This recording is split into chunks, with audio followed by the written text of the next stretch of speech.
اصحى يا نايم وحد الدايم لا إله إلا الله رمضان كريم. Welcome everyone to the Ramadan Revival Podcast. A big Ramadan Mubarak to you, and may Allah accept from me and you, Ameen. This is Khadija, your host. Sit back, join us during your suhoor or iftar, and come on a journey with us. Grab your cup of halal goodness when you break your fast and join us for the Ramadan Revival Podcast. Hey ladies, I hope everyone's Ramadan is going well so far, insha'Allah. As you know, I decided to scrap the Ramadan Revival episodes, which I pre-recorded before Ramadan, and mainly due to my poor planning and realizing these episodes would be more ideal to share pre-Ramadan, I decided to sort of maybe leave them off for next year, insha'Allah. We'll see about that. Anyways, so that being said, there is still a Discord group going on and the Facebook group, as well as a live cast on the Podbean app. My podcast hosting site allows me to do live shows where I basically sit in with sisters and we just chat about Ramadan and random topics. It's a lot of fun, it's casual, very laid back, and it sort of lets you feel like you're with us but just not physically with us. So it's perfect to sort of leave on when you're having iftar or suhoor, whatever or whenever. So also you can even chat with us in the chat box while we are talking, and we read your comments and interact with you live.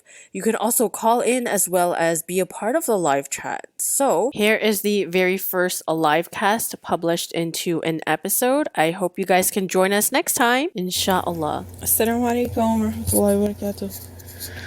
Wa alaikum salam wa rahmatullahi wa barakatuh, Sisipa. How are you?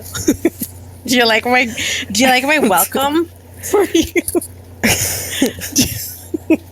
It's to wake you up. Jazakallah khair. What yucky. How are you? I'm not sure what's the turnout going to be today, but it's totally fine. Alhamdulillah, we have Sister Almas joining us. So what I did on Instagram, I don't know if you saw, but I asked people questions. And I didn't ask people questions. I asked a question. I asked question for Marriage Live Cast Part 3. Mm-hmm. Obviously, no one asked a question on Instagram because the participation level on there is absolute zero. So someone, which I really don't understand. I really don't understand why it's so hard to get engagement over there. You know what I mean? I really don't understand. We're posting often and we're trying to post things that sort of include people. So I don't know. Yeah. Instagram is so hard. If anyone has tips, please share. I have no tips. I don't really. Yeah, me neither. I hate Instagram. I really hate it, to be honest with you. Okay, so anyways, a sister messaged me on Instagram. Private messaged me. She asked, did you guys talk about unsuccessful marriages? I'm not sure if the topics are mainly pre-marriage or if it covers the aftermath of marriage as well. We kind of covered that in the first one. Yeah, I think the first two, right? Yeah, I mean, I don't know if we want to go more in depth on that. I feel like we kind of covered that in the first one. I think we're also kind of leaning towards the pre-marriage part because a lot of that can help prevent some of the stuff that can happen after. Right.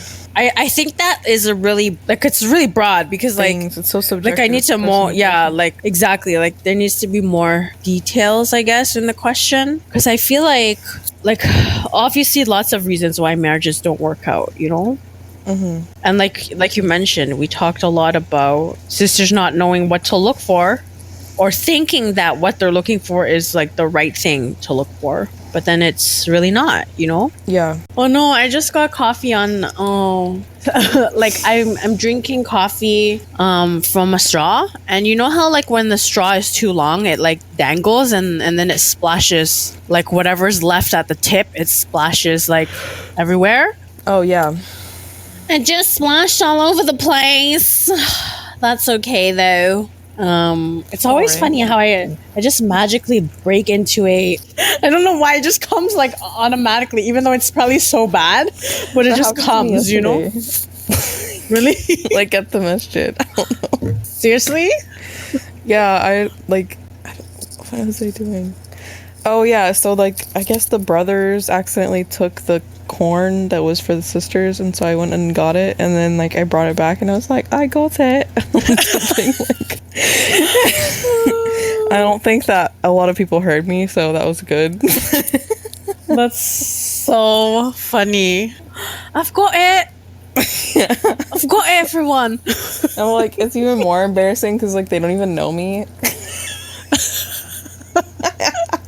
I think like maybe 5 people know me there, so I was like, oh yeah, because it's a new masjid for yeah, you. because I just moved here like a few months ago and we haven't really gone much because of COVID. Have you met any friends yet? Yeah, I met like a really nice sister, mashallah. I met a few people that are very nice. I don't really know many people like my age, so Oh, but yeah. or like they're all we'll see. older? Yeah. I think you told me that they're all older. I tend to always get along with people that are older than me anyway, so it's fine. Yeah, truth. Yeah, I don't know. And your why. husband is older. Yeah. Much. But he he's acts not like- much older. I feel like acts younger than me. But I also feel like men, like, I don't know, they mature differently. Like, I don't know. When I was talking to guys, like, before marriage, I guess this relates to marriage topic, actually. But, like, when I was talking to guys before marriage, like, most of the guys that were around my age just feel like their lives were not very, like, put together. Stable? Or even guys that were, like, 5 or 6 years older than me. Like, they didn't really know what they wanted out of life or, like, had any goals. Really? Or they had, like, very, like, only... Like, they'd have, like, very, like, dunya-related goals only. Like, they didn't really care about... Like, I want to get a car.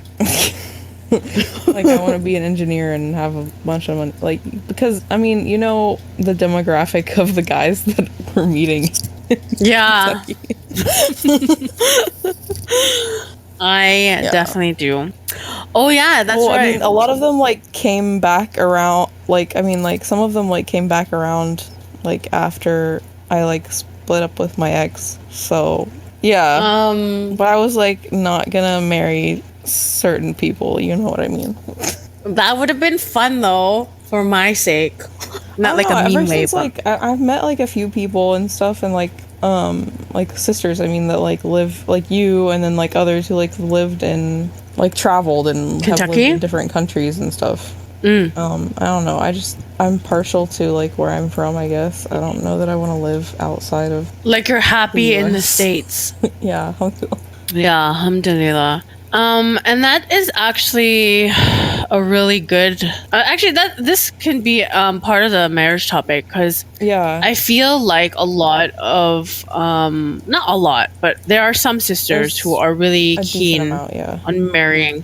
Yeah, who want to marry outside of their culture and want to move to like the Middle East or just a Muslim country. You know what I mean? What is it called? Like rose-colored glasses, almost kind of thing. Like.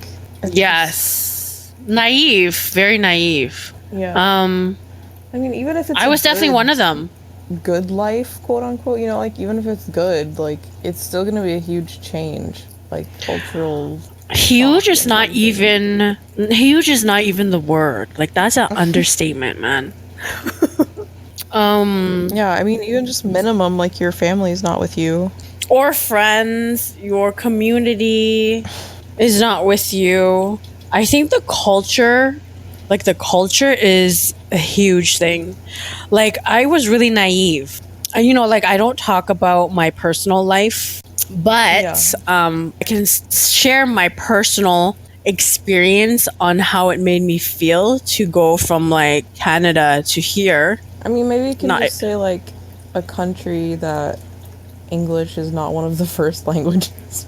Yeah, actually, exactly. And Because that is a majority It's really of hard. countries, to be honest. but I didn't take into consideration how many factors there are to moving. And even like when I lived in the States, like I felt that homesickness and that culture shock, even in the States, you know? Yeah. So it's really crazy. Like that's something definitely like sisters have to keep in mind, because I was really naive, like going into this thinking like, oh my gosh, it's gonna be amazing and everything's gonna happen this way and that way and la la la, and like it's not at all. And I think though, subhanallah, like if I had moved here when I first became Muslim, I think obviously it would have been really different, because I had all these like high expectations and these naive goggles, you know. But like I think as time progressed and I lived, you know, in the US and then in Toronto for a couple of years, which is where I'm from, like I sort of was like, okay, I'm comfortable here, like this is home, and my friends are here, my parents are here, like my life is here, you know, everything that I love is here, the food. Yeah. In Toronto. Like, you want to go back, inshallah, right? Like, I don't know. Inshallah. I feel like, I don't know. There's just something, like, about home, like, for anyone, I feel. I don't know. But would you want to go back to Kentucky? Honestly, I'm not sure. Like, but I feel like, so where I am now, like, in South Carolina, it's only, like, 7 hours from Kentucky. So I'm not, like, so far away that I can't, like, go often, I guess. And my mom 7 hours you said? Yeah. Inshallah, so like I don't know. But you're the type to like obviously stay in the US, and I think that's really smart. Like I don't know, it's really hard though to convince sisters. Like so many have asked me about like what's life like here, and it's really different. Like it's nothing like I expected. It's impossible depending on the person, but like it's definitely not something for everybody or even the majority. Yes, to move 100%. Like if I had known, obviously we don't say like if I had this or what if blah blah blah, because like, you know, Allah, everything is meant to be like, you know what I mean, but like you would probably have still gone, but it's like if I had known, maybe I would have prepared myself in a different way or something. Yeah, like I was not prepared at all. I thought I was, but I wasn't prepared at all. But I feel like, I don't know, as I get older, I think it's more me. Like I'm just not as easily adaptable. I feel like that's like part of being a person, like human nature. Like as you get older, you're less adaptable. Yeah. Actually, I didn't know this. Like I thought I'd always be that like easygoing. Well, I think I'm still easygoing, inshallah, but I feel like I'm more like particular now with things. Like, but obviously like we're always changing and we're always growing, but I feel like who I was like 10 years ago as opposed to now, definitely like different. Even who I was like last 2 months was different than I am today, like, you know. Yeah. So obviously we're always evolving and growing, but like in terms of accepting, and maybe I think subhanallah, like when I first came here I was like so depressed and so sad and lonely and stuff like that, but like I sort of just kept making dua, like, you know, that inshallah it gets better, and I find, even if it's not like the actual local community, I find my community online. So I think it's really helped. And, you know, the only reason why I'm bringing this up is because, like, to just sort of show the other side of, like, oh, it's not always, like, beautiful flowers and roses everywhere. Like, you know, the grass is not always greener on the other side. There's, like, not even any freaking grass here. So it's really, like, literally. The grass does not exist on the other side. Truth. But yeah, I think that like we should always keep into consideration, like it depends on the person. Like if they're easily adaptable, they love different cultures, and they are willing to give up their own culture and like immerse and drown themselves in like their husband's culture, like go for it, man. Like you're gonna love it, like wherever you go, you know what I mean? And I think that's like it is a beautiful outlook or perspective to have, but at the same time, I still think like you don't want to be like that easily malleable. Like you don't want to be like a doormat. You know what I mean? I feel like part of that is too like what we've been talking about lately and everything is like when you're just so like easily, I don't know, malleable, like you were saying, like you like conform so easily in situations that are not good for you sometimes. Yes. Like for example, like alhamdulillah, you didn't end up moving like with the first alhamdulillah. Like you didn't end up moving halfway around the world. Yeah, I just think like alhamdulillah, like I don't think he was bad, right? But like I think that there are brothers who are, and they are like abusive, and if you got in that situation, like, you know, it's obviously it's not easy here But I can't imagine if you have a language barrier and all. Yeah, and no support around you. Actually, you know what? Like I've heard of so many stories online where sisters, they get married to like some Arab guy, and she moves to his country, and then his real personality is exposed, and she gets pregnant and has no family in that country, and then he ends up like, she sees the true colors. He's cheating on her, he's abusive, all the bad horrific things that like we don't want to hear, you know, and then she's stuck in the country of the guys. Yeah, subhanallah. That's true. Okay, this is a common thing. Like I've read more than like 5 stories plus. Like it's just like a common thing, you know, for certain I feel like certain things. It's really sad. Like, I feel like I saw a story or something about, like, somebody was, like, she left, like, actually, I know someone this happened to, too, like, because of, like, but she's not a Reaver, like, she's born, like, she's Arab also, but, like, she said that, you know, like, basically to be able to get out of her marriage, she had to, like, leave her kids, because there was no other way to, like, get out of the situation. Seriously? Like, legally and all this stuff. Like, you have to have, like, so much evidence of abuse and everything, and she's in a Muslim country. Yeah. Wow. Is she okay? Like, I mean, I think she's okay now, alhamdulillah, and I think she's able to, like, have her kids part of the time and stuff now, but yeah, it was really hard, I think. I feel like it's kind of, like, across the board everywhere in the world, to be honest, that, like, we're not doing right by a lot of women as a society, not just Muslims, like, all across the board. And it's so hard to change that narrative, because, like, what can we do? You know what I mean? Yeah. Like, it's all we can do is raise awareness. It's not like we have the money or the resources to be like, oh, hey, let's start an organization. Like, you know what I mean? Let's start a country. Oh, but that being said, you do have like a matchmaking thing. How is that going? How is that going? I have 5 brothers and no sisters. Oh, wow. Okay, well, if anyone's listening, Fatima has like, a matchmaking. 3 out of 5 are like 19, I think. Oh my god. That's so funny. Well, I think if anyone wants to get married. Are you just keeping it in within the US, or like I'm pretty much keeping it in the US expand right now. I mean, it depends on the person, to be honest. Like, if people don't mind like moving here or whatever, like, that's fine, but I know a lot of people don't want to move into the US. Yeah, of course. Yeah. Truth be told.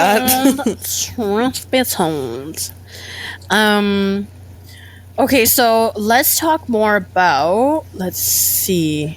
So, like, to expand, I guess, on last live cast, because we were, like, getting into a really good discussion about sisters that are, you know, like ourselves, people of color, and then when seeking spouses. Well, no, not you. me and Sister Almas. Like when we're like, not we, but like when seeking a spouse, like the things that you've had to go through or you've heard or experienced versus like what white converts have to go through. It's obviously different. It's really crazy because it's a different experience. I mean, on one hand, you have like the white convert sisters who are like fetishized. Is that right? Fetishized. Yeah. Fetishized. We know what you're going to be editing after this. I mean, how do you say it? It doesn't sound right. Fetishized. I don't even know. That's why I'm laughing. Wait, let me Google if this is Google, and Google's popped up. Fetishizing. Wait. Okay, I had to Google this. Good thing there's. Wait. Hold on. I have to get to the bottom of this. Fetishize. Okay. So on one hand, you have the white sisters that, you know, there's those people that fetishize. I don't know why I'm having such a hard time pronouncing this word. Fetishize.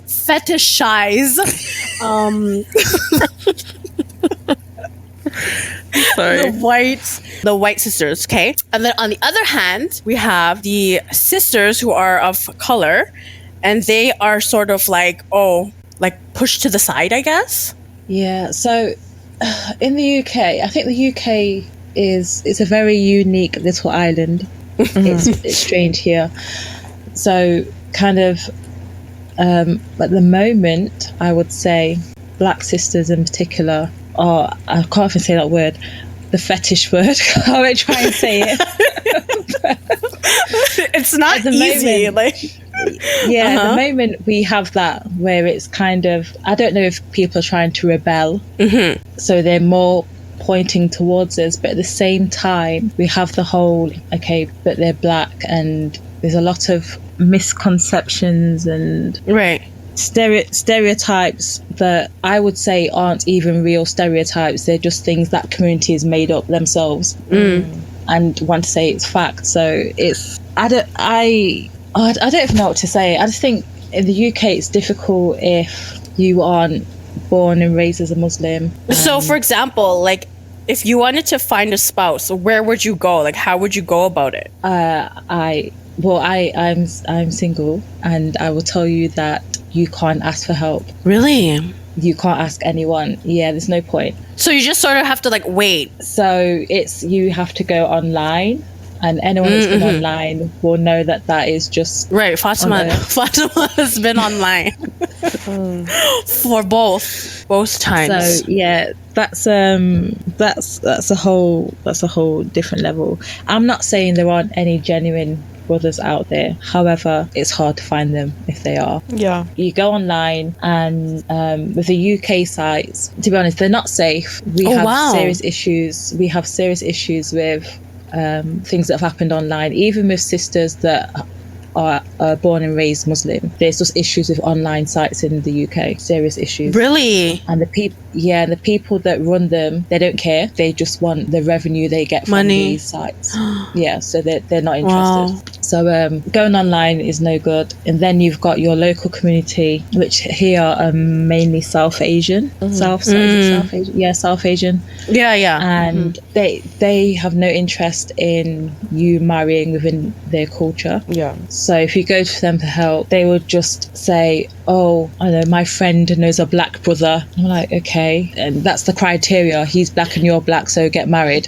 What? That's kind of like, that's Doesn't kind even of matter like, anything else, just like the fact that he's black. yeah, that is kind of that's just how their mind works. And I've fallen out with sisters that I would consider friends over this, where I've gone to them and they've kind of done the same thing. And when I've asked more about the brother, we're on 2 different pages, and I've had to say to them, why would you even introduce me to someone like that when you know me and you know that wouldn't work? And it's just because we're both black. SubhanAllah. Wow. But it takes more than just having the same skin color to get along. So yeah, it's difficult, and a lot of sisters are just giving up. A lot of sisters are just wash their hands of getting married because it's just I think there's a lot it's of too like, difficult. tied up in skin color, and I don't know. There's like almost a thing of like, you know, if you're a white convert, that like you'll just be able to get along with anybody.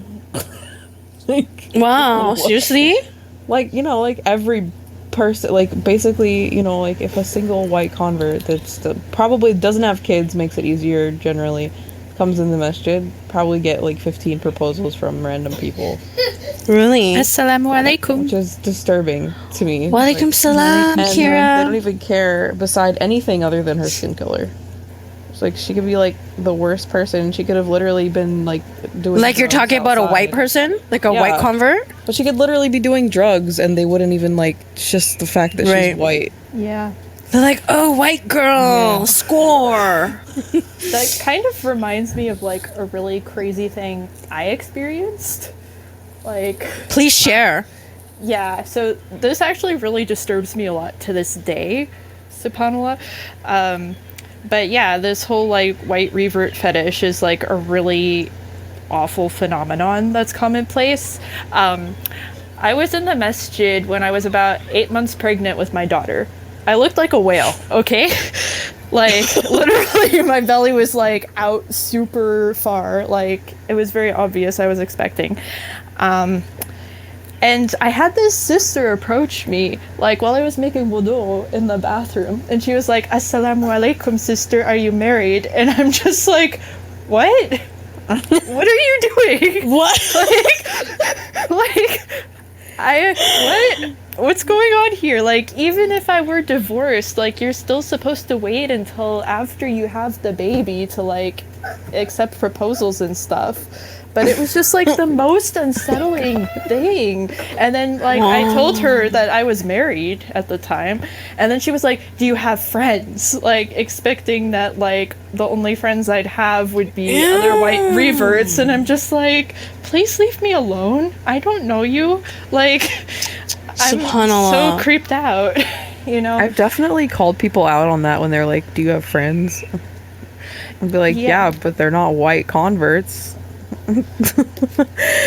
Can we not do that? I'm so, like, I'm still, like, you know, you guys, like, that, okay, I call them GIFs, but I know, like, people say they're GIFs, okay? But I like GIF. You know that one where it's, like, that white lady and there's, like, all these math problems, like... Yes! Do you know what I'm talking about? Like, that GIF, that, like, the white lady, and she's, like, so confused, and there's, like, all the math problems, like, circling around her, and she's just trying to figure it out. That's exactly how I am looking and feeling when you guys talk about this whole issue, because, like, this is, subhanAllah, this is so foreign to me. I don't know why. Like, and I'm just so, like, I don't understand. Like, what is the psychology behind this? You know what I mean? But then I do know the psychology behind this, like we talked about. And not just Muslims have this fascination with, like, white girls. You know what I mean? Like, I get it, but it's so un-Islamic. Yeah. I mean, in the UK, I mean, I'm not white, but I have sisters that are white, that are friends. Right. And we have that side of it, but also in the UK, what you have is certain cultures will see a white sister as, I'm trying to think of a nice word, a nice way to put it. This is not my opinion, this is theirs. I'm trying to think of a nicer way to put it. They kind of see her more as a pushover. Like a doormat kind of thing? Yeah, so they'll go for white sister because so it's a bit odd. Oh, in the yeah, UK, I'm you do sure have that's quite part a of few it. sisters that it tends to be more sisters that become Muslim more because they like Muslim men. Right, okay. So those sisters in particular get preyed upon because the brothers will just be like, she's naive, she doesn't really know much, she's not really that bothered about knowing much, I can do what I want. So and like, we call this, like, easy, like, she's easy. Yeah, I didn't want to use that word. I just did. That was the word in my head, but I was thinking, how else can I say this as well? But it's okay, I'm the host, I'll just use it. You're fine, don't worry. And I think there's a perception in America that American sisters are like that, even if they're Arab or, you know, whatever, like, they're born Muslim. If you're American, you're gonna be like that. Like, no matter what skin color, it doesn't matter if you're white. just... Like, it just, you know, like, you could be black or Asian or Arab. Like, there's a perception that you're going to be one of two. Like, you're either going to be a pushover or you're going to be, like, a feminist, and then, like, they don't want you. One of the two. No in betweens. Yeah, so we have that here as well. No normal. Where if you're, I guess, British, then you're easy. But I've noticed that white sisters get that a bit more. So, and some sisters who've probably known the brother before she was Muslim or from when she was young end up just assuming that culture is what Islam is. So I know sisters that walk behind the husband, and I'm like, why can't you walk next to your husband? And she'll be like, oh, but we're Muslim. Like, that's got nothing to do with being a Muslim. I don't understand. And she's like, oh, well, all the women in his family walk behind him. That's so weird. And the Prophet used to introduce his wife, said, this is my wife. Like, yeah, and it's really weird. And she has to wear the clothes that from his culture. Oh gosh. And I'll say to sisters, like, I don't understand, why do you need to dress like, I'll just say from like an South Asian culture, why would you have to dress like that to be, if you wanted that, why didn't you marry someone from his own culture? I don't get it. Good point. It's just really, it's just really odd. And I've heard brothers actually say that like black sisters, they've got too much to say, so they can't do that with a black sister. Oh With a wow. white sister, she's more likely just to go along with it, and it's easier. So for white sisters, you've got the whole fetish thing, and then you've got this whole thing as well. And So then if basically, you are, go ahead. Basically across the board, just not seeing women as women. Not seeing them yes, as and if humans. if you know, if Like you some independently- submissive Yes. object. So if you independently learn about Islam, brothers don't tend to like it because then they can't do what they want, and then you get labelled, as Sister mentioned, feminist, or you get told that you're jahil, and all these have things come out their mouth, and it's just like, oh, whatever. Just for literally like talking about Islamic rights. I've noticed this lately. Just like I don't have to wear. For instance, you got some brothers here that will tell their wives she's got to wear all black. She can't wear any other colour. Everything's got to be black. Yeah, I can't. And it's like, okay, where's the proof? I'm your husband, but where's the proof? I'm your husband, so it's like, yeah, Proof. Trust okay, me, but bro. where's the proof? That's the latest proof on like online.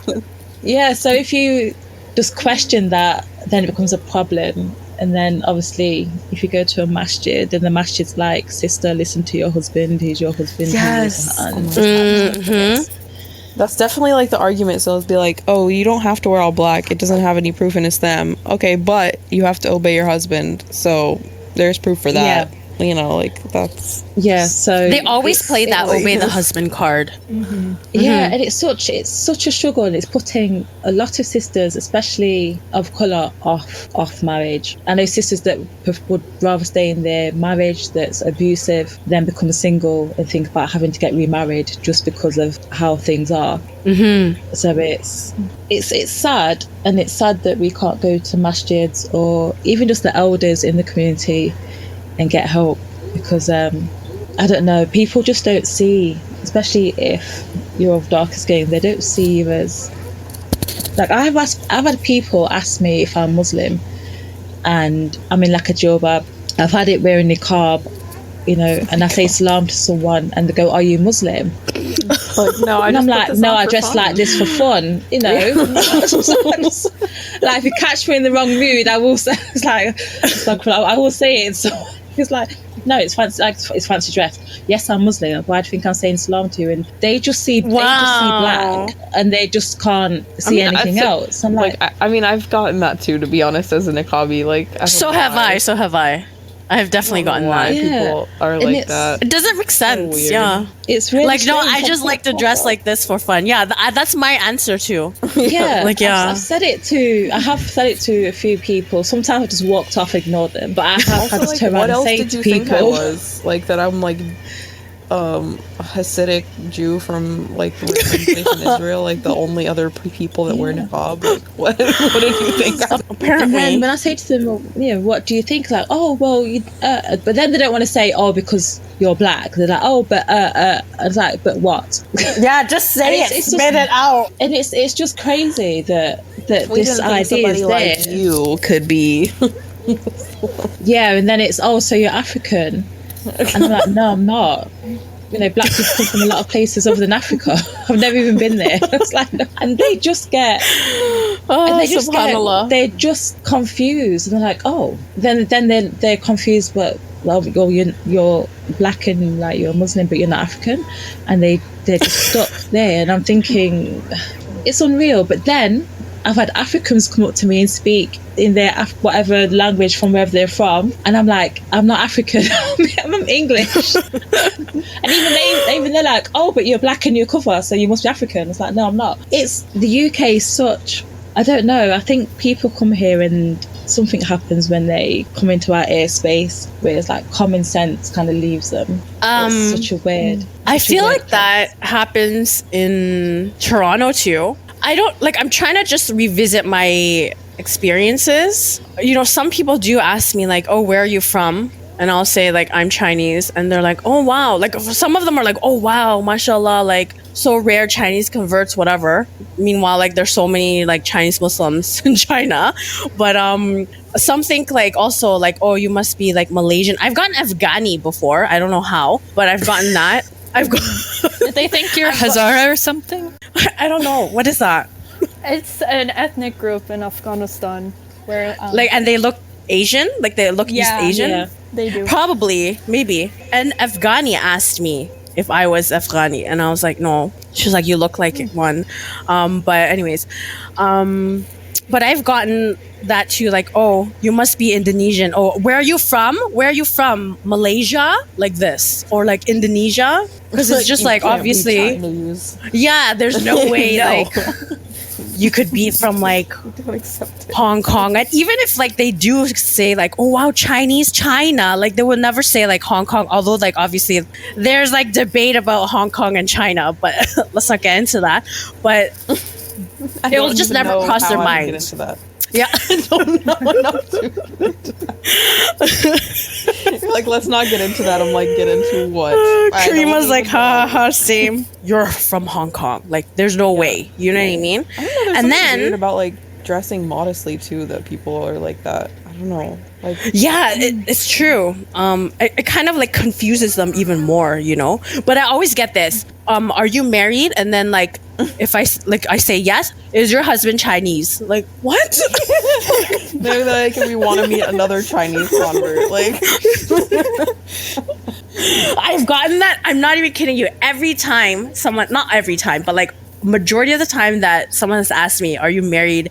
And I say yes, they ask me, is your husband also Chinese? Is he Muslim? yeah. Oh What? Yeah, and things I've had people ask me if my children are Muslim, and I'm like, What? oh, I've been Muslim a lot longer than my children have been alive, and you know this, and they're still like, oh, are your children Muslim? Yes. Yeah. I don't know. understand these So many questions. times. Yeah, I literally, it's, somebody is your asked children's if you're- dad Muslim? Yes. It's like, I'm Muslim. I don't get that. It's, Yeah.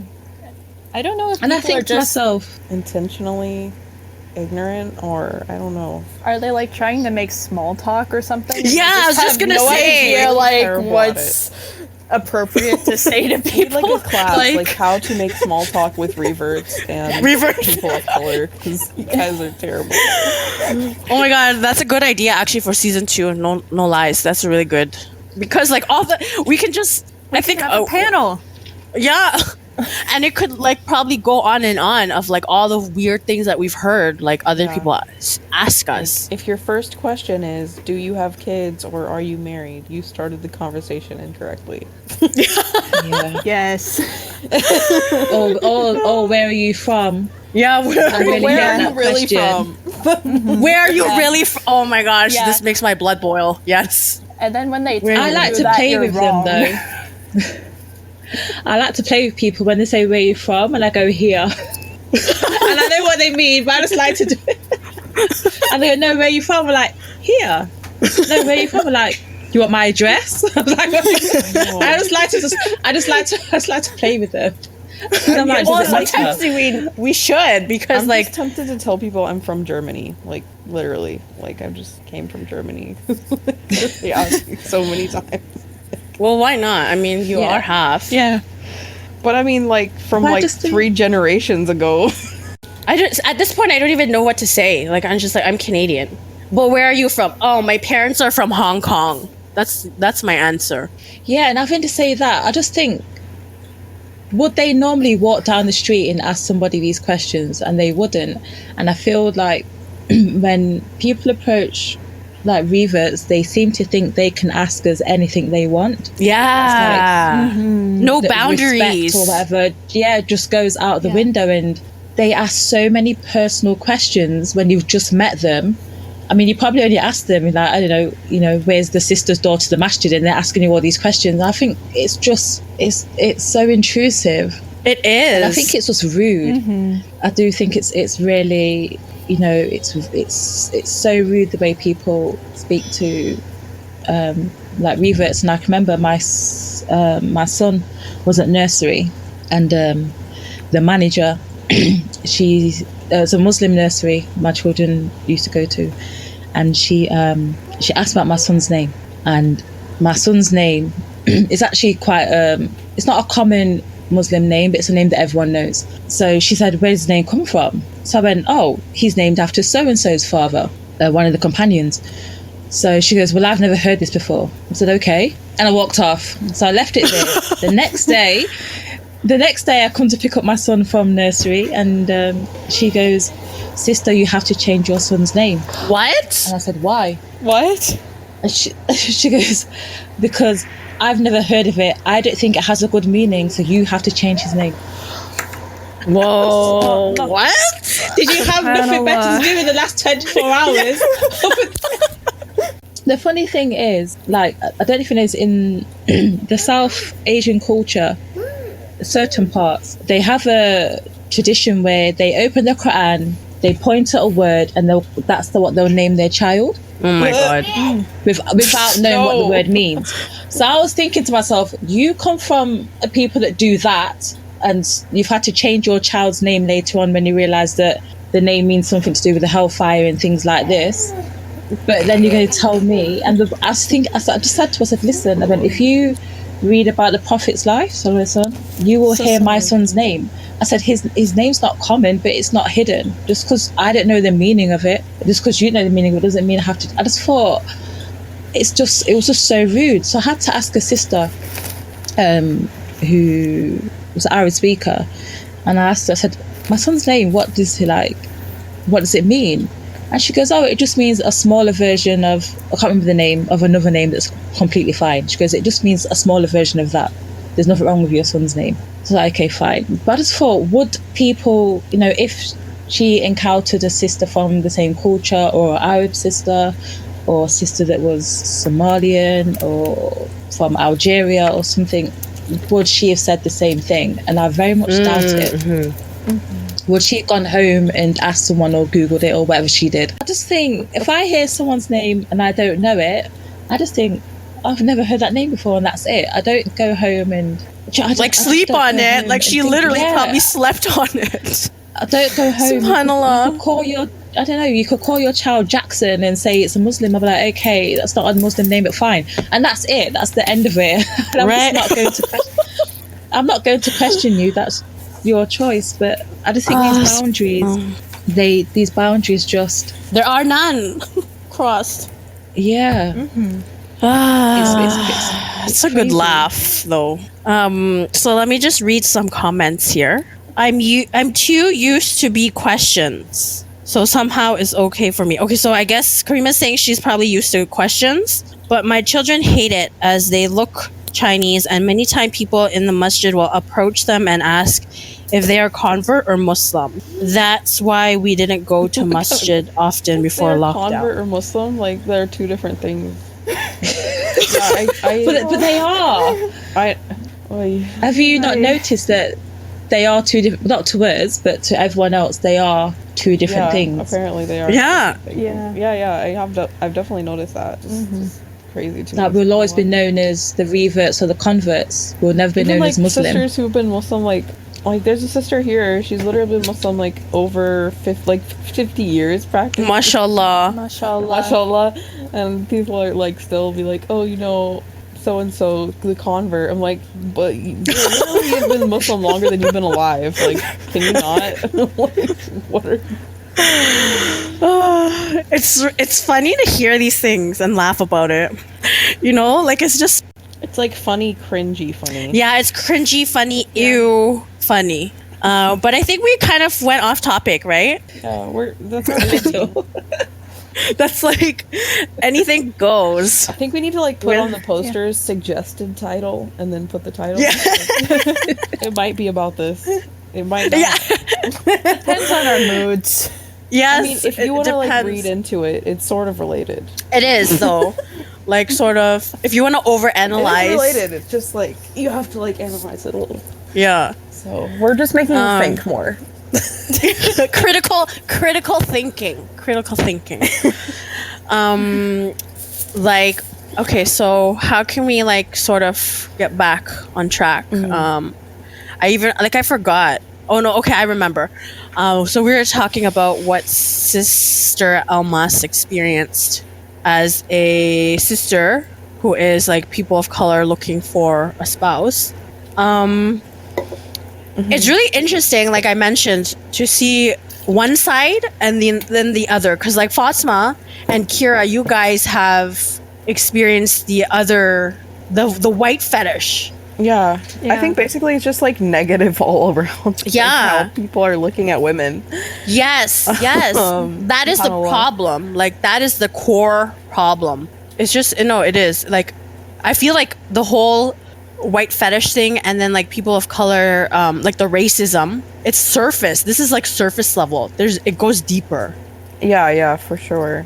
Yeah. And I think that like we have to like confront it as a community, like as a Muslim community, because like we can't just like pretend that it's not there and Right, just go and- about our lives. Yes. And I feel like some born Muslims they don't know about this, you know? It's like some don't know that it's an They issue. don't know, or they don't want to admit it. I think a lot of them don't want to admit it. Like they're like, Or they don't we're care. Muslim, so we can't possibly be racist. Yeah, or Because they this don't step care. is against racism. Yeah. But I think they see it as normal, so they don't. I think they're so used to it. To them, it's normal, and then I Yeah. guess we've come into the picture now, and we're causing a problem for no reason because it's been We're there, calling it out. Yeah. been their families for a long time, and it's been fine. But I guess now you've got obviously a lot more sisters becoming Muslim. It's now becoming a problem, and they just look at us as, I guess, troublemakers. Yeah. And And I think you a get lot of things it's like- colorism too, like because it occurs even within these communities, like how they would be less like, I know my I'm not gonna like give very specific, but I know like people in my husband's family like have darker skin, and so like they would like get less marriage prospects than like people with lighter skin, and they're in the same family, and doesn't even like, you know, their religion isn't really taken into consideration, or their education, like it's really like their skin color. Yeah. I know Pretty too, disturbing.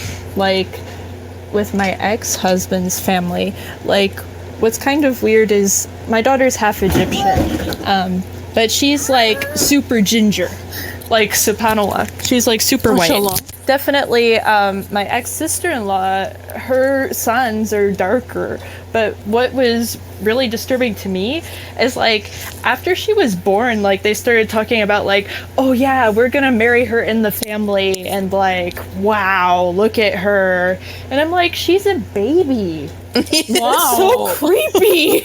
Like, Girl, they talk about subhanallah, my children that don't even exist.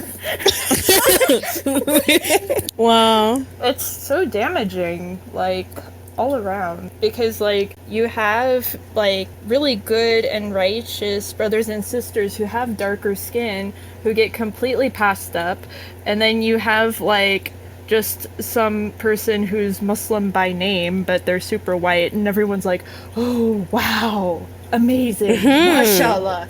Like, It's so annoying.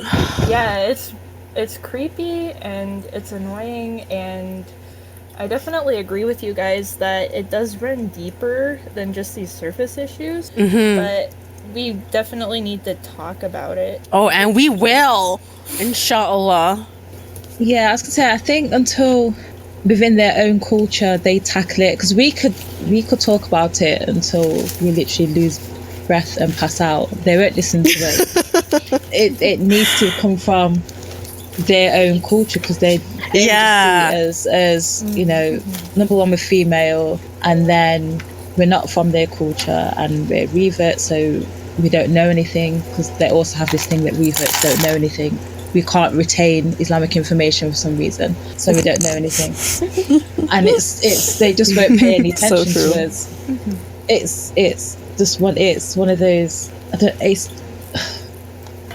It's just one of those things. And if you look at a lot of Islamics, I guess those public speakers that everyone knows of, when they do touch upon the subject, they just kind of say that standard hadith and then they move on. So I think if the people that we look up to as scholars don't really seem to believe it, then no one else is going to. True. Yeah. And I just think like you could have, you know, black people, Chinese people, white people, we could be doing talks like this till we're blue in the face, but they just look at us and probably think, well, you would say that because you're black and you're Chinese and you're white, so you would have a problem. Yeah. And they just won't take it. It just won't be taken seriously. Yeah. So it's like, it's weird coming in this community that I'm in now, because like it doesn't, I mean, like obviously it exists in some people, but it's honestly mostly the people who just recently came here. And it's really weird because it's like coming from where I was before, where it was like so common to get those kind of questions like all the time about like, you know, do you know someone who's white or whatever. Like it's just not the same here, like, because mashallah, like the sheikh's Egyptian, his wife's Puerto Rican, his kids all married like there's, I think one of them's wife is like Jamaican, and like there's what, most of them are married to black sisters or Hispanic sisters, and like I don't know, the community is like so like mixed here. It's like they're almost like living in a bubble, mashallah, where like Mashallah. they don't really recognize that these problems are still existing elsewhere. So it's like, you know, how do we address it with like the few that are still holding on to those practices when they're being confronted constantly with the idea that it's obviously not true? Like they have to like recognize, I guess, that like, I don't know if I'm losing my point. They have to like recognize that like their notions that they have are complete garbage, but they're still holding them. Like, I don't know. No, I get it. I don't know. I think we just need to mix more. Yeah. Yeah. Well, I mean, I say that. Okay, I don't know what. Say it, but like it's so hard to like how do we put it into practice? And It's important actually that you bring that up, because like I was, even before Islam, I always had different groups of friends. Like I was never just hanging out with Chinese. Actually, I never really hung out with Chinese people, believe it or not. Actually, it's probably easy to believe that, but I never hung out with Chinese people. in high school and anywhere, like no best friends of mine were Chinese. They were always either like Guyanese, Jamaican, white, of course, or like mixed. Like they were mixed, you know, half this, half that. I was always open to like diversity in my friend circle. yeah, same. And I don't so- think most of my friends were white. Right.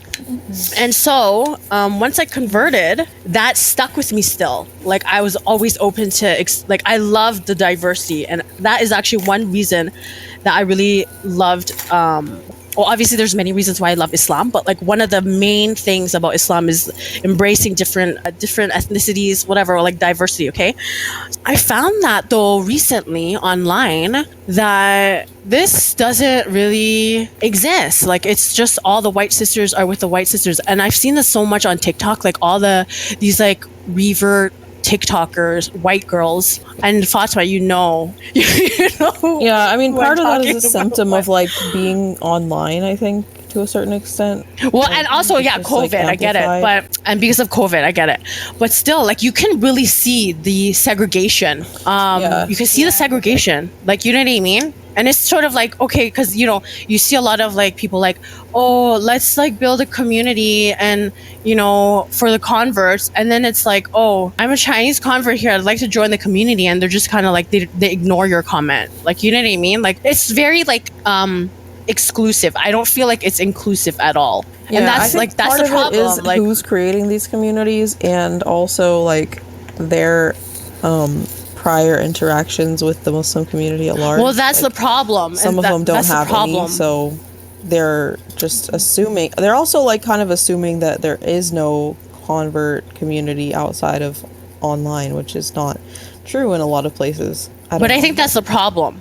Like, because what Sister yeah. Almas is saying, that we should mix together. Like, this is the problem. This is why there is no mixing altogether and embracing everyone's differences and ethnic backgrounds. Do you know what I'm saying? Yeah. Like, I see, even before COVID, no lies, like, you really see online the segregation. Like, this is just from my perspective. And maybe I see it more because I'm Chinese, but I see it. Like, I see it. It's sort of like, okay, wow, all their friends are like this. You know what I mean? Like this specific race, and you don't see the diversity. I'm not about that. Like I don't like that. Like I just can't. Okay, it's funny though because like all my admins are white, but it's because like I want to include different ethnicities, but it's just no sisters. Like they're not really like active. I feel like actually like a lot of people of color, not just like black sisters, but even like Chinese or different like Japanese, whatever, like they're not as active as I guess they should be. You know what I mean? Like I'd love to welcome on board different ethnicities in the admin group, but it's just like, where are they all? I wonder. I find like a lot of. Sorry, yeah, go ahead. I was gonna say, do you think this plays back to, like, when you first become Muslim, everyone is like all over you, everyone loves you for the first few weeks or couple of months, and then you're left to your own devices. But I feel I'll just speak for like black sisters or sisters that have it, like a black parent.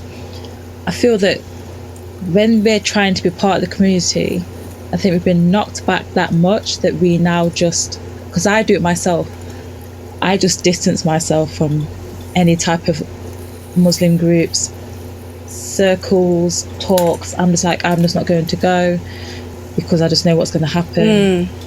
And when people say, if you want to make friends, you have to go here and do this, I'm like, there's no point going there because no one's going to talk to you. I know what's going to happen. And it's just got to the point now where I genuinely don't bother. And to be honest, Camellia's Bloom is, apart from my small friendship circle, is the only other place where I interact with other Muslims. Wow, subhanallah. Because I just don't bother anymore. I just don't bother. It's like there's just no point. And I've been Muslim now for quite a long time. MashaAllah. And I've noticed nothing's changed from when I first became Muslim well over 10 years ago till now. It's still, everyone still forms their groups. I hate that.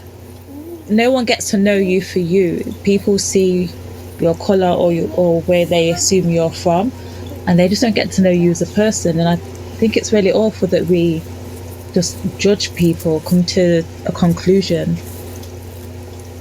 I understand what you're saying. I think that's similar to what rather than Queenie the was person. saying before, like in another episode, about like not wanting to go to different events and stuff just because like people weren't really giving any attention or welcoming at all. It's really sad. And like my children have been to, when they go to the madrasa, the madrasa's mixed, but there aren't many out of the few black children that are there. Most of them are African. I think my children are the only ones that aren't African. And my daughter in particular, she's come back and she's asked me certain questions and said certain things, been comments about her hair and food and things like this. And these are children that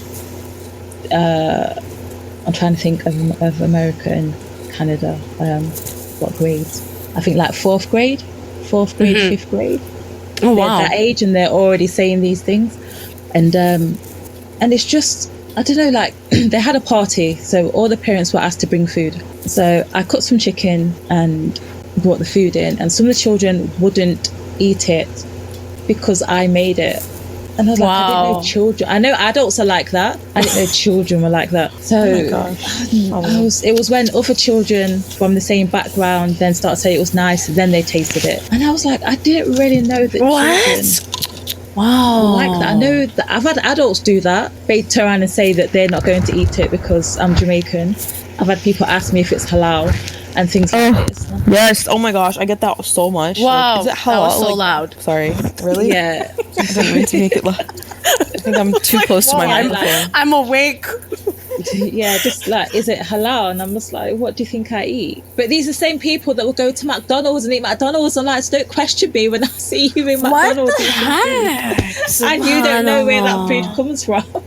I think part of that is so like you definitely like the being that you're black, and then other part is like that you're a convert. Yeah, this is what it's just. It's disgusting. Crazy. And I can remember talking to a brother for married, and I called it off. He went back and spoke to his friends and his cousins, and their concern was, what was I going to cook? What food would he eat? And he came back and told me this story.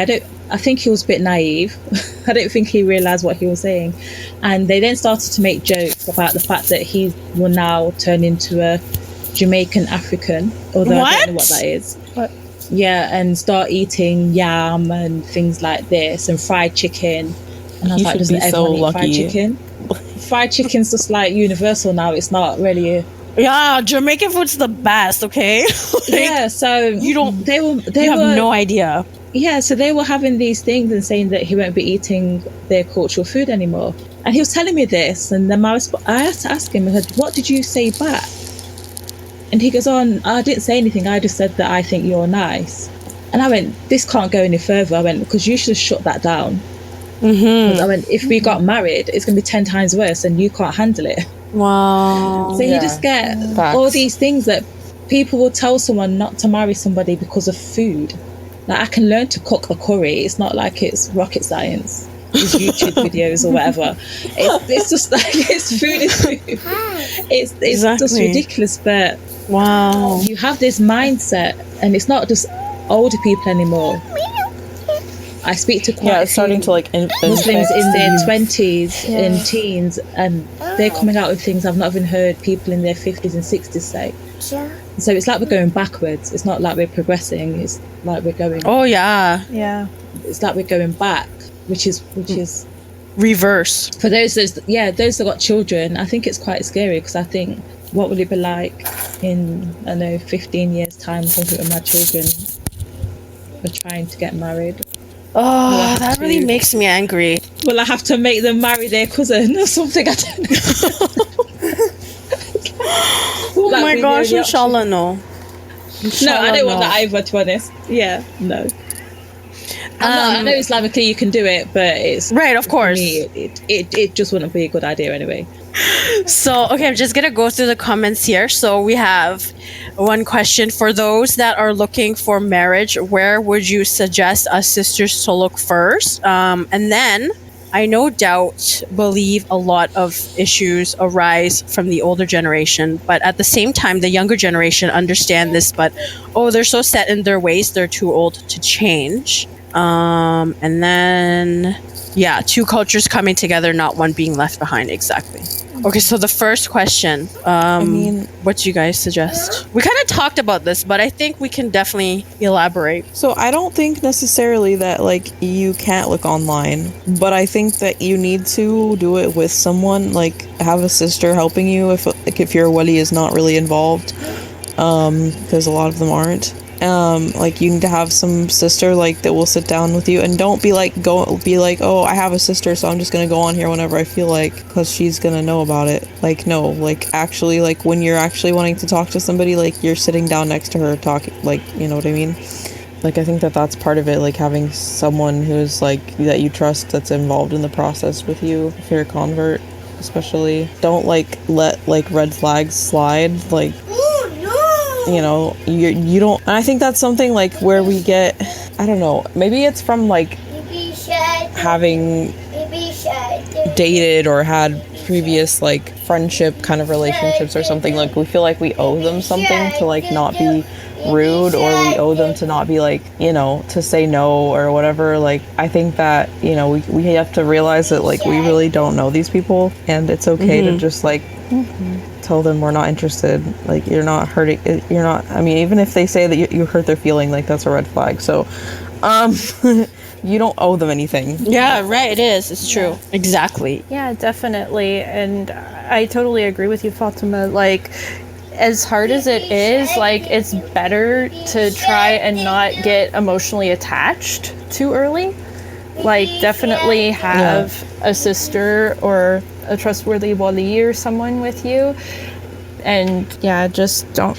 like try and keep things open-minded, because if you get in the mindset of like, oh, this has to be my person, like if it doesn't work out, you'll wind up devastated. I think that's the bigger concern at like definitely. I don't know, I feel like we're too often like ignoring like huge red flags because we don't want to like offend someone or whatever, or we became attached. I don't know.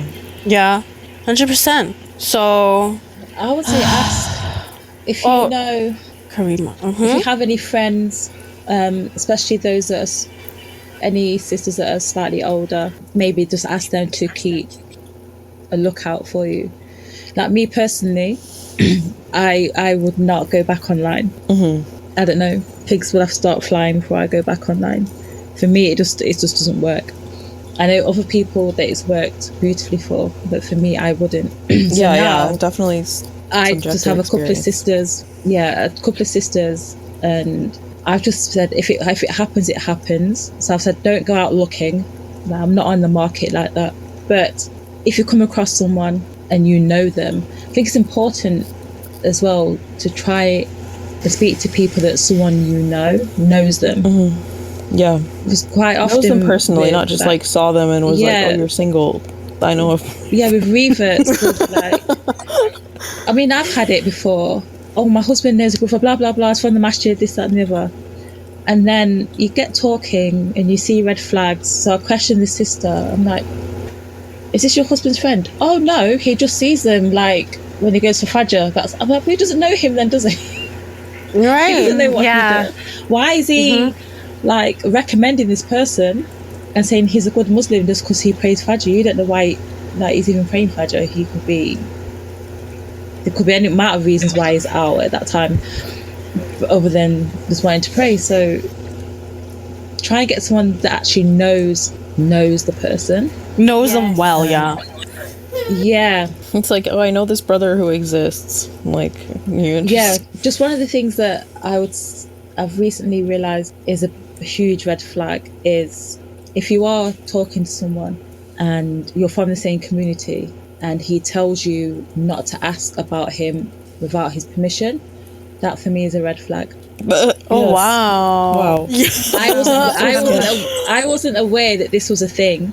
It recently happened to me, and I was talking to a sister about it, and she said, have you never come across that before? I said, I've never heard that in my life.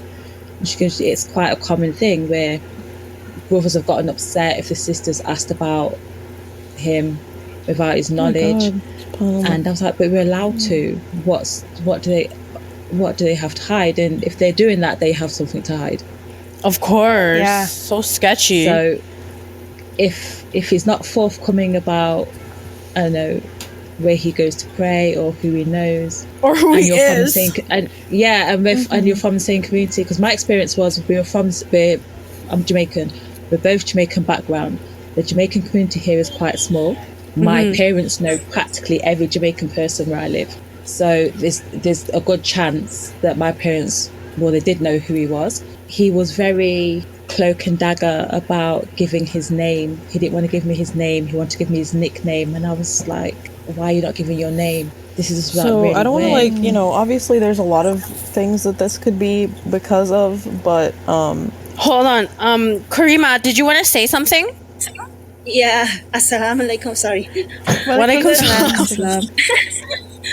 I don't want to interrupt, I don't know when I can talk. Okay. Now you can talk. Okay. Because you last few session you are talking about so many times the sister married, they don't have wali. And the wali have to be men. The problem is men, they don't really want to be a wali. If the sheikh, if they are imam, they're usually very busy. And so I was thinking, like Khadija, already many people. I'm thinking maybe have an organization like all the convert sister. It's like we're family. Whoever get into another proposal, we should be like the wali together, to go with the sister and let the other people know this sister is not alone. So this is just some kind of suggestion. Like a buddy system. Buddy system. Sorry. Kind of, yeah, because we need few people together, and then when, example, if one sister already find a spouse, I want to continue talking. When maybe she want to talk about further about marriage or whatever, when have to meet the family. So few sisters should be getting together and support this sister and go with her together and feel like we are family, we are all family, like we are real sister. So if this sister looking for marriage, talking about mahram, all these things, the money, the talking about the money, all these things, at least, so we can all support each other, helping the sister to negotiate, helping the sister to meet the family and let the family know she is not alone. She has a lot of people behind her. Rather than she is like an orphan, disconnect from her family, nobody can, So this is what I'm thinking. You already have a bunch of sisters, maybe can do like this, whoever get into it, we can go and help. If you can locate some people in the similar area, would be easier. So whenever one need, then few people go together. So you can continue think about it. This is what I think. Okay, thank you. Okay, Sorry, wow, Jazakallah khair. I've had like similar ideas. Like I definitely think that that's a good idea. I mean, they're not taking the place of the wali in the terms of like marrying them off. They're just taking the place in terms of like helping to vet the person and like make sure that they're good and stuff. The only caveat I would say is that the sisters would have to agree that they're going to listen to the advice that their other sisters are giving them. So if they all say, we don't like this brother, you can't go through with the marriage. Like, you know what I mean? Like, if like Can't be if you have like hard-headed 5 about it. sisters telling you this guy is not good, like if you go through with it, then we can't help you after. Like we can't. Like what are we gonna do about that? Like you didn't listen. Do you know what I mean? Like it's kind of like, okay, we're gonna have a bit of a next time if you want us to help you, it's gonna be a little different because you didn't listen this time. I think also with that, I think it's important that if you have male family members that are willing to act as your guardian, not a proper wali, but this, remember, like you've got a brother or an uncle or stepfather, etc., they're still your mahram. And I think it's important that we involve them. So I think one of the reasons why revert sisters get taken advantage of is we're kind of drilled that your family isn't Muslim, so you can't involve them in the marriage process. That's such a good point, yeah. Yeah, definitely. And that's not true. They can't have a say on the religious aspects, but they can tell you whether that man's a decent man or not. Right. You know, a man is a man, regardless of his religion. A man is a man. So Exactly. and I think it's really important that if your family are okay with it, to get them involved. But yeah, I agree. I do know of a sister who she did that. She got her stepdad involved. The brother didn't like it. For some reason, Red flag. It rubbed him up the wrong way. Yeah, it rubbed him up the wrong way.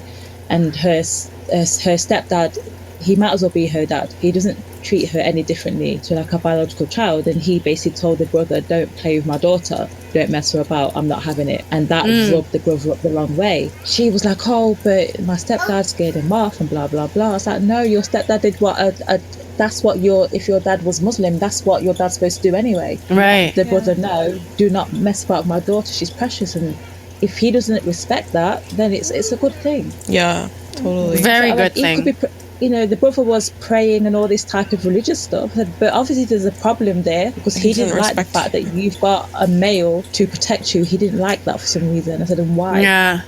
That's a big red flag. Yeah, so I was like, from that situation, I now tell sisters, if you have, even if it's a cousin, if there's someone male in your family that will come with you, bring them. Don't let a brother think that you are by yourself, like the sisters were saying. Don't make anyone think that it's just you by yourself, because then you're just seen as vulnerable and...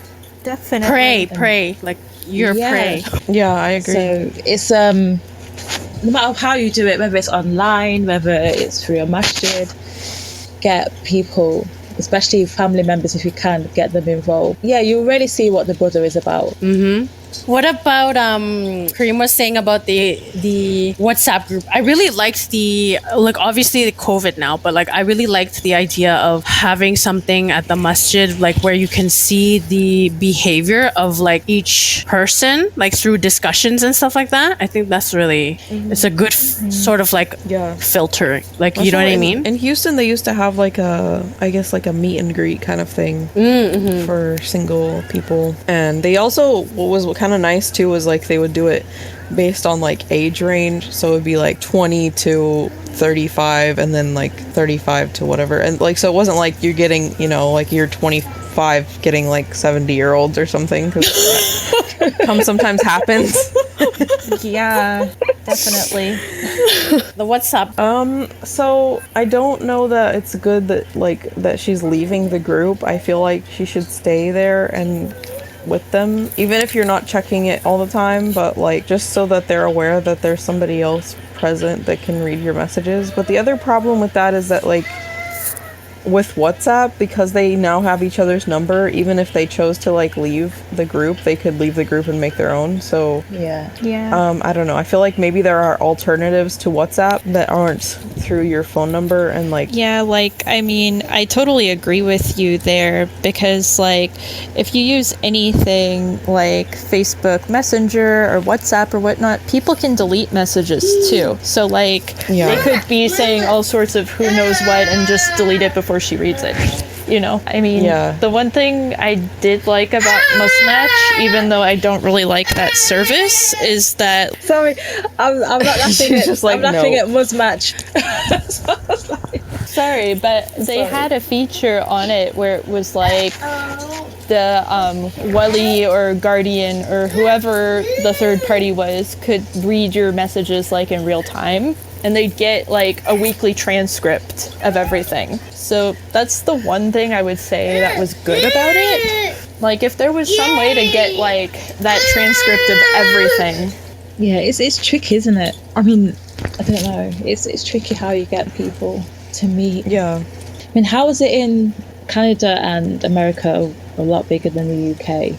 I don't know that it's that different. I don't think it's that. So do people significantly travel? different. Like, for instance, in England, you could be an hour away from each other, and the brother doesn't want to make the journey to come and meet. He just wants to, which is another red flag, just wants to chit chat over the phone or whatever messaging system you've got in place. If they're an hour away, they should definitely meet. But if generally, like, the problem here is it's so big that, you know, you don't always get to like meet until after you're like decided you want to get married. Because like it could be like somebody's in Texas and then they live in, you know, somebody else lives in Ohio or something, and they're like, you know, 17-18 hours apart, so they're not going to get to meet until wedding, you know. SubhanAllah. I've heard a lot more of the like, and I don't see a problem with it, like the, I guess it's like an Arab tradition, but where they'll like do the nikah and then basically like halal date each other and then decide to move in like 3 months after that and do the walima and stuff. I think they do it a lot in Arab countries where they like, you know, like they do the nikah, they do like the ketub kitab, but then they like kind of like halal date, I guess. They like go out together and stuff, but they're technically husband and wife, but they don't live together and they're not like, you know, intimate, but like that allows them to like get to know each other. But I don't really see many converts doing that, and I don't really see many converts being encouraged to do that. Yeah, why not? Because that really does filter out a lot of things. Like, you're actually spending time with that person. Without like pressure on a personal having level, a child and all these kind of other stuff. Exactly. Like, you're literally dating minus the intimacy part. You know what I mean? Like, you're just hanging out and actually getting to see the guy's character, personality. I think that's a good idea. Like, it's a good. Yeah, I think it's a really good idea. The only issue you have is, that's just come to mind, is because you are technically halal for each other, it just depends if the sister's got anyone in her corner, because if he decides to say, well, I'm your husband and I want intimacy, where does she go from there? Yeah, you're right. I guess it's a grey area that will probably only really happen to converts because we don't have that whole big family behind us. Right, right. Yeah, and I think it's a partly too, like, though, I don't know, it might, in some instances, I think, make it more open to, like, telling your family about it. Because, like, I think, like, some people will be, like, hesitant because they're like, how do we explain the getting to know you process and stuff to a non-Muslim? But if you say, like, you know, like, I guess in their terms, you can say we're engaged. Right. Or something, you know, like, which is... Or just dating. Yeah, like, whatever. Dating. Yeah, well, like, I don't in know if I would say non-Muslim dating, terms. because then they're going to be like, well, I thought you couldn't date. You know? We're like Muslim dating. Like halal dating. Yeah. It's gonna cut us out like soon, I think. I think in 8 minutes. Stacy called in. Would you like to say something? Hey, salam guys. Walaikum salam. Welcome. Thank you. Hey. The halal, like getting the nikah done and then not living together. Being as someone who's going to be in school for like forever, I love that idea so much. But my family, not so much. It's like I've tried to explain, especially to like my older sister, who I see as like the mediator between me and my dad. Like I've explained like the idea to her. I'm like, you obviously get to know them enough to get the marriage done in the first place, and then afterwards, like you're married Islamically, and then it basically you're living separately, but then you're basically living as if like you're dating in university. Like they don't see a problem with that. I'm like, so if I was dating someone while in school, there's no problem.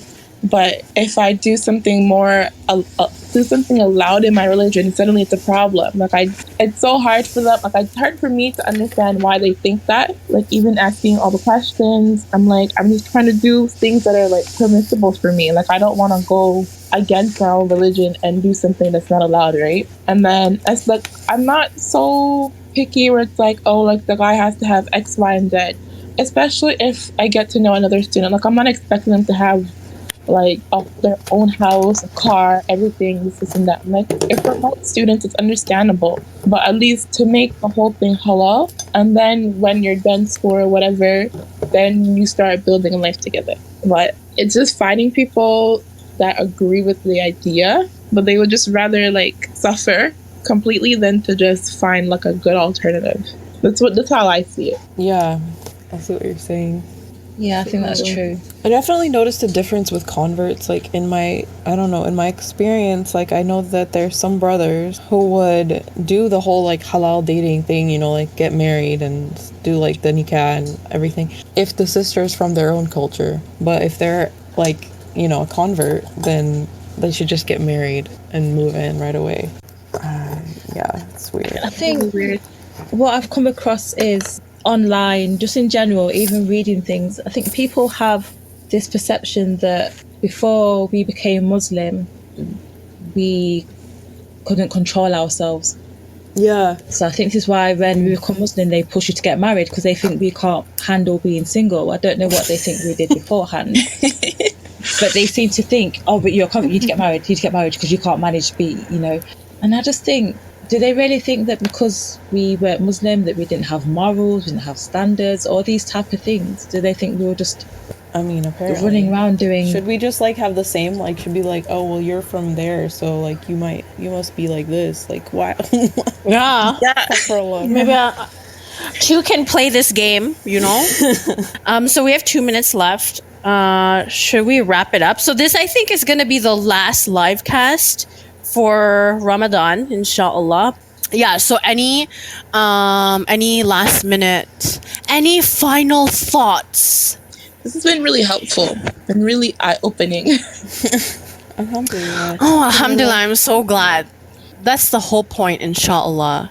To sort of just open up like sisters' eyes to what is actually out there, and to hear it from like sisters who actually went through it and experienced it themselves like firsthand, you know? Yeah, and then it helps like we're not all in the same location, like it's around the world, so it's like Yeah, the problem over there, that's this particular problem. Yeah. exactly.